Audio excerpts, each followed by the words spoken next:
Test 2. You will hear a number of different recordings, and you'll have to answer questions on what you hear.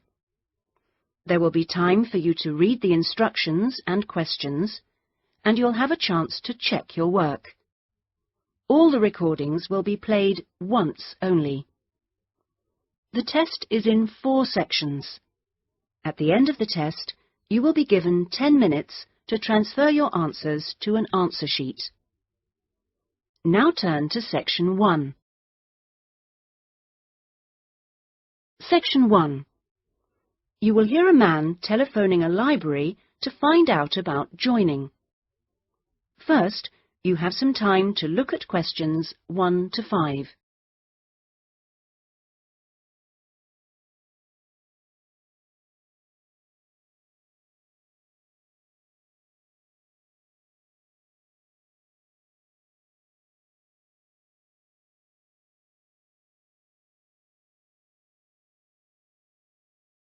You will see that there is an example which has been done for you.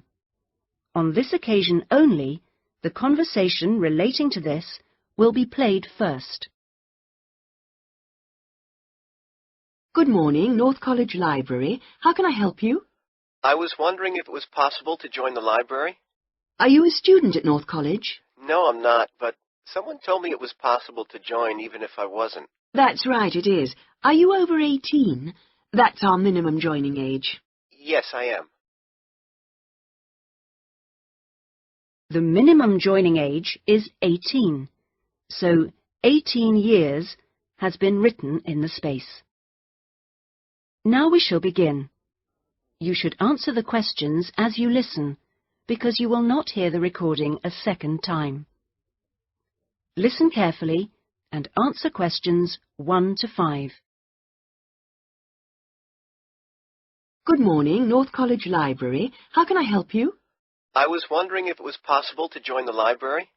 Are you a student at North College? No, I'm not, but someone told me it was possible to join even if I wasn't. That's right, it is. Are you over 18? That's our minimum joining age. Yes, I am. That's no problem then. Could you tell me what I have to do to join? Well, you'll need to come into the library and fill out some forms. You'll also need to bring 2 passport photos with you. We also need 2 documents for ID, so a driving license would be fine. I've got that. And what else? A credit card? No, it needs to have your address on it. Shall I bring a bank statement? Would that do? That'll be fine. Good. Does it cost anything to join? Well, it's free for students here, but otherwise it's £125 per year, or £25 if you've got a current student card from another college. I was at Westerly College until last year, but now I've got a job at Jefferson Steel Factory. It's more expensive than I thought. My local library is free. But you'll find they don't have the range of reference books or facilities which we buy for our students. That's why you have to pay to be an external member. I see. How many books can I borrow? We allow 12 items borrowed at any one time if you're a student, and that includes CDs, DVDs and videos. However, it's only 8 items for members of the public. Fine. And how long can I have them for? Well, you can have both fiction and reference books for 4 weeks, which isn't bad, really. And what happens if I return them late? Like all libraries, there's a fine system in place. The minimum fine is £1.50, but it can be much higher for some items, up to £5 per week. We'll give you a booklet with all the details when you join.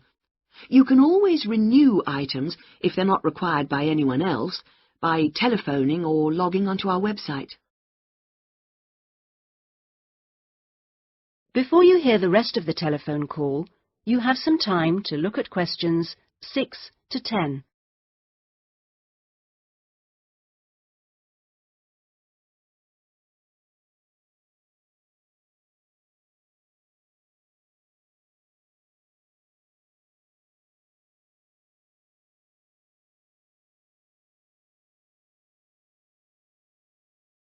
Now listen and answer questions 6 to 10.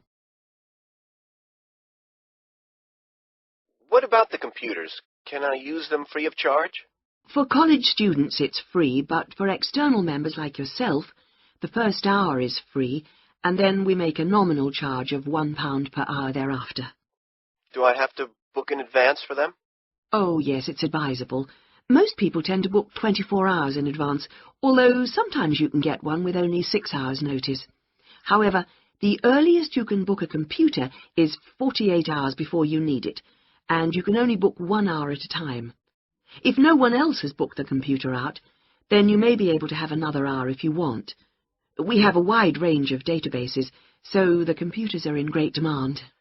I'm thinking of doing some writing, and I might need to access national newspapers. Do you have them on these databases? We do indeed. We've got all the big nationals, The Guardian and The Observer, The Independent, and The Times and Sunday Times. We've also got all the local papers and a wide selection of magazines. Excellent. I assume you have photocopying facilities? Of course. 5p a sheet for both A4 and A3 black and white copies, and 40p a sheet for colour. You can get a card from the counter here. It doesn't take coins. Okay. Oh, by the way, another thing I was wondering about was if you ran any writing classes through the library. We do, but you'll have to speak to John Grantingham about that. He's our resident author.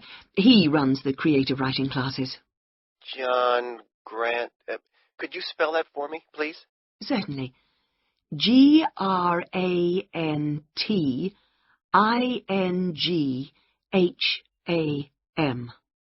Are the classes here at the library? Yes, he's here on Thursday evenings. Oh, no, sorry, Friday. He's just changed it. You can contact him by emailing the library. Okay. Right. Well, that's about all I need to know. Thank you. I'll be along later this week to join. Thanks. Bye. That is the end of section 1. You now have half a minute to check your answers.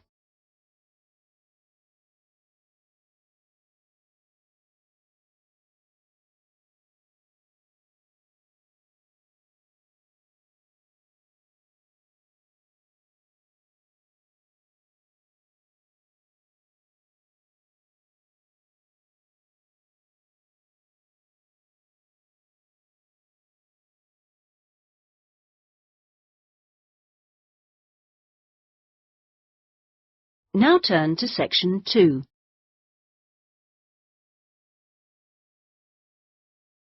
Section 2. You will hear a man called Dan Pearman talking on the radio about Pedal Power, a UK charity which sends bicycles to people in developing countries. First, you have some time to look at questions 11 to 15.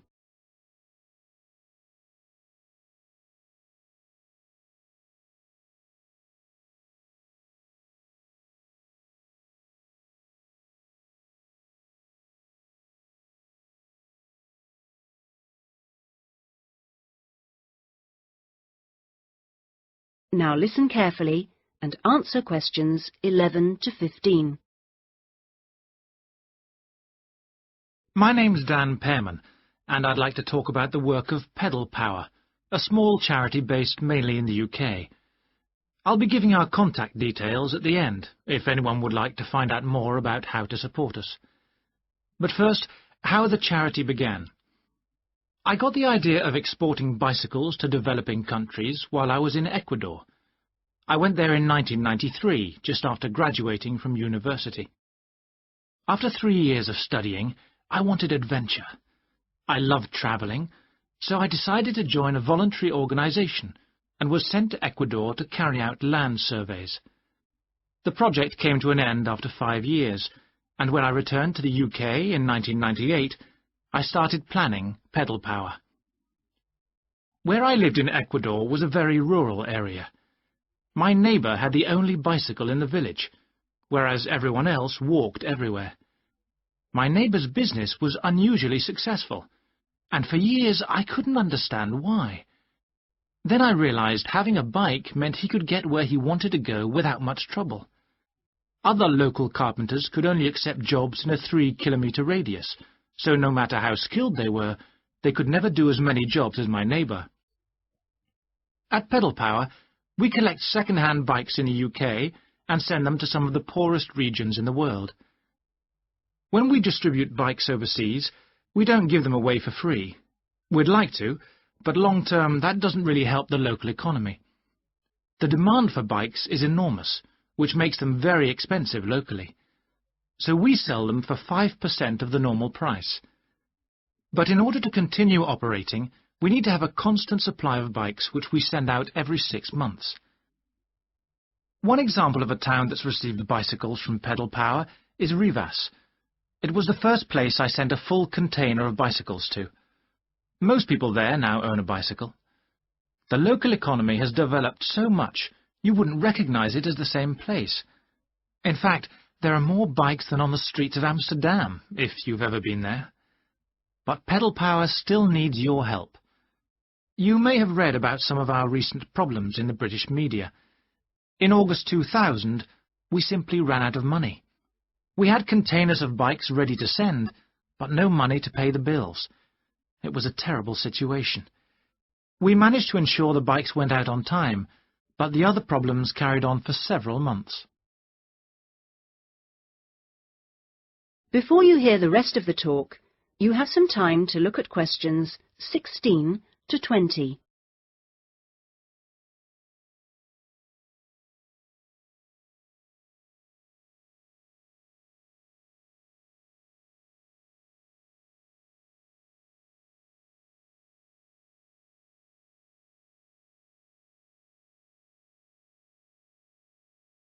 Now listen and answer questions 16 to 20. Fortunately, in October 2001, we won an Enterprise Award, which helped us enormously. We invested 15 of the £75,000 prize money to help secure our future. Winning the award helped raise our profile, and the money enabled us to pay all our shipping costs, which represent our greatest expense. Pedal Power changes lives. When someone gets a bicycle from us, they see a 14% increase in their income. We're currently looking to invest in computers so that our office staff can do an even better job. Because of our work, people in a number of countries now have a better standard of living. So far, we've provided 46,000 people with bikes. But we'd like to send more, at least 50,000 by the end of the year.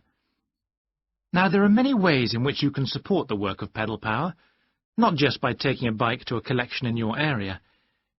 I should also like to say, if you do have a bike to donate, it doesn't matter what condition it's in. If we can't repair it, we'll strip it down for spare parts. Of course, to do that we always need tools, which are expensive to buy, so we welcome any that you can give. Also, you could help by contacting the voluntary staff at our offices. They'll be able to suggest activities you could organise to bring in funds for us. People do all kinds of things, including, of course, sponsored bike rides. Also, we're always interested to hear of other places that would benefit from receiving a consignment of bikes, and welcome suggestions from people who've been to developing regions on their travels.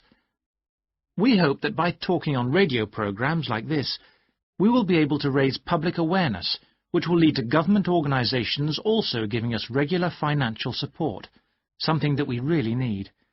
If you'd like some more information about where to donate an old bicycle or offer help in other ways, please contact us on 01.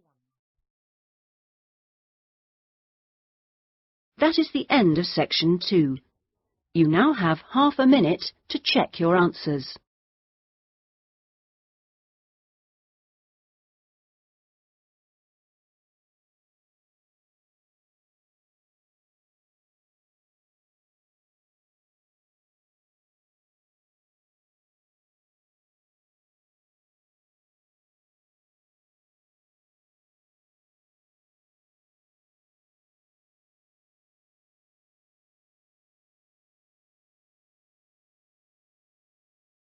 Now turn to section 3.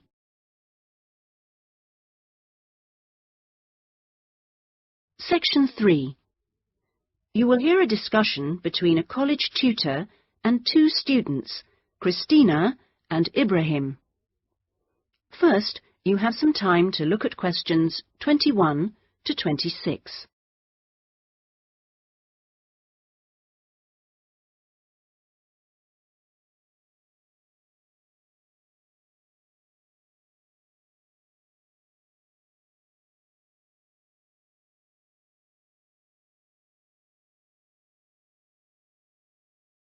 Now listen carefully and answer questions 21 to 26. First of all, I'd just like to say, Christina and Ibrahim, that I really enjoyed watching your video about student life last week.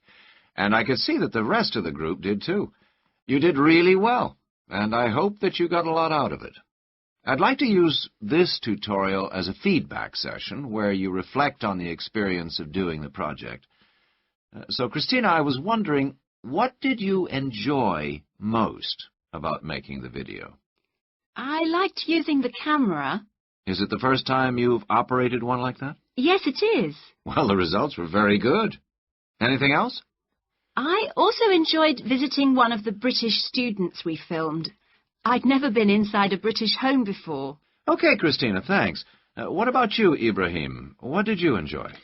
Well, for me, it was a very good chance to get to know students who are on other courses, because everyone in our group is studying English, and we don't usually have much to do with the rest of the college. Yes, good.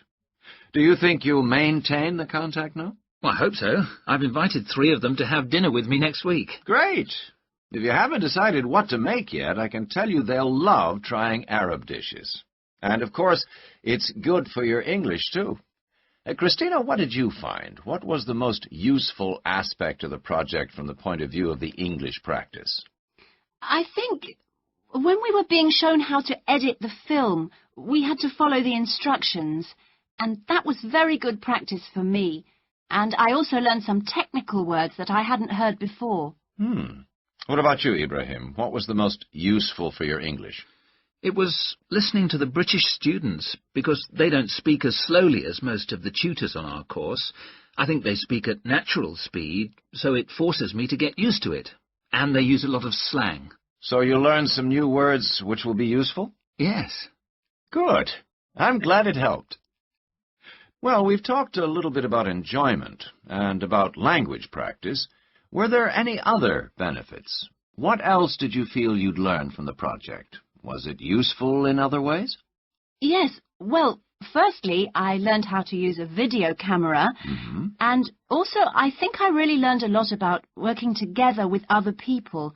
I've never done anything with a group before, and we had to find ways of cooperating and compromising, and sometimes persuading people when they don't agree with you. Yes, that is a very useful experience, I know.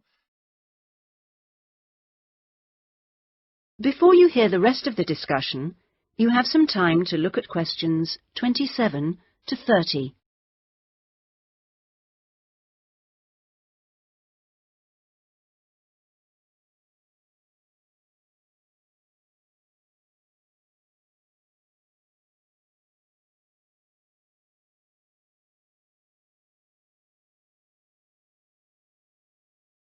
Now listen and answer questions 27 to 30. What about you, Ibrahim? Well, I think I learned a lot about how important editing is. When you're filming, you think that everything's going to be interesting, but in fact we cut around half of it in the end, and then it was much better. Good. Well, one last thing I'd like to ask. What mistakes do you think you, as a group, that is, made? I mean, to put it another way, if you had to do it all over again, is there anything you'd do differently? We didn't plan very well. For example, we didn't decide on dates when we'd complete each separate step of the project, and we should have agreed about that in the beginning, because we were always late with everything. Right. Anything else? I think we should have tried to experiment more with the camera. I mean, with angles and the focus and that kind of thing. So you should have been more ambitious. Do you agree, Ibrahim? Not really. In fact, I think we were too ambitious. We were inexperienced, and we didn't have a lot of time, and we tried to do too much to make a long film. Next time I would make a shorter one and try to get the quality better. Well, that's very interesting. Next semester, we will be doing another video project with a different content, of course, but you'll have an opportunity to put into practice what you've learned this time.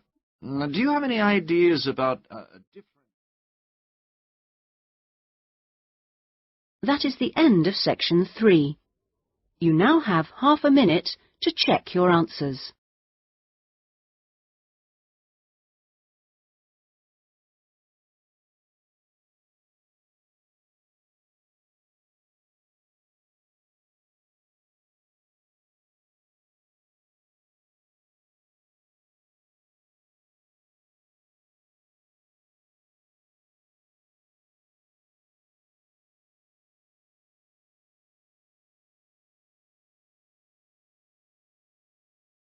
Now turn to section 4. Section 4. You will hear a talk about scientific research in the continent of Antarctica.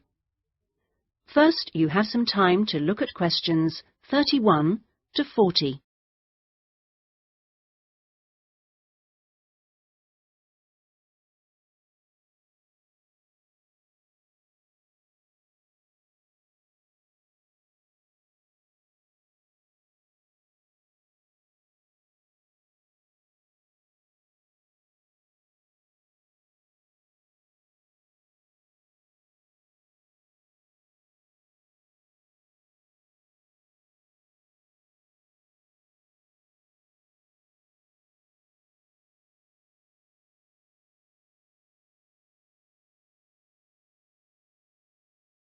Now listen carefully and answer questions 31 to 40. Tonight I'm going to talk to you about that remarkable continent, Antarctica. Remote, hostile, and at present uninhabited on a permanent basis. For early explorers, it was the ultimate survival contest. For researchers like me, it remains a place of great intellectual challenge, while for the modern tourist, it's simply a wilderness of great beauty. First, some facts and figures. Antarctica is a place of extremes, the highest, coldest, and windiest continent, and over 58 times the size of the UK. The ice cap contains almost 70% of the world's fresh water and 90% of its ice. But with very low snowfall, most of the continent technically falls unbelievably into the category of desert. Huge icebergs break off the continent each year, while in winter, half the surrounding ocean freezes over, which means its size almost doubles. Research and exploration has been going on in Antarctica for more than 200 years, and has involved scientists from many different countries who work together on research stations. Here, science and technical support have been integrated in a very cost-effective way. Our Antarctic research program has several summers-only stations and 2 all-year-round ones. I was based on one of the all-year-round ones. The research stations are really self-contained communities of about 20 people. There's living and working space, a kitchen with a huge food store, a small hospital, and a well-equipped gym to ensure everyone keeps fit in their spare time. The station generates its own electricity and communicates with the outside world using a satellite link. Our station, 01, had some special features. It wasn't built on land, but on an ice shelf, hundreds of meters thick. Supplies were brought to us on large sledges from a ship 15 kilometers away at the ice edge. Living in the Antarctic hasn't always been so comfortable.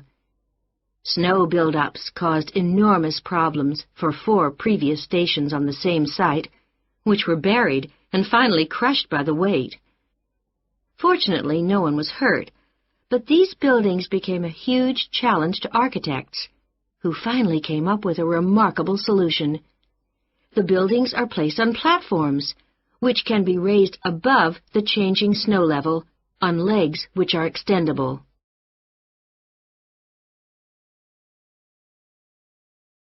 Food is one of the most important aspects of survival in a polar climate. People living there need to obtain a lot more energy from their food, both to keep warm and to undertake heavy physical work. Maybe you know that an adult in the UK will probably need about 1,700 kilocalories a day on average. Someone in Antarctica will need about 3,500, just over double.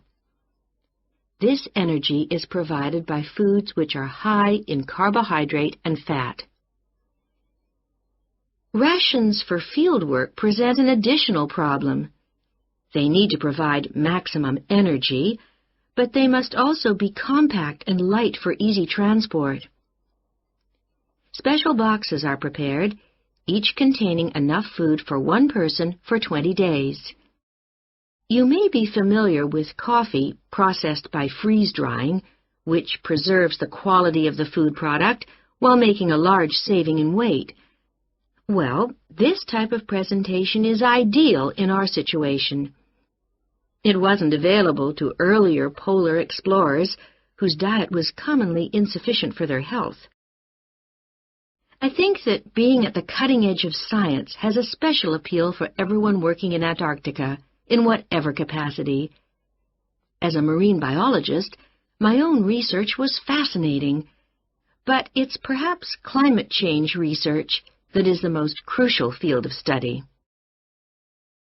Within this general field, surveying changes in the volume and stability of the ice cap is vital, since these may have profound effects on world sea levels and on ocean currents. A second important area is monitoring the size of the hole in the ozone layer above Antarctica, since this is an indicator of global ultraviolet radiation levels.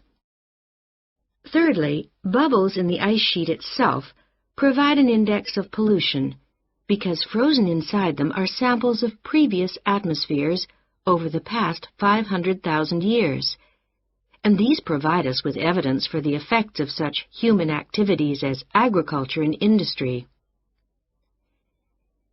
There are an increasing number of opportunities for young people to work for a period in Antarctica, not only as research assistants in projects like mine, but also in a wide range of junior administrative and technical positions, including vacancies for map makers. I hope that the insights I've provided will encourage you to take up these opportunities in this fascinating continent. That is the end of section 4. You now have half a minute to check your answers.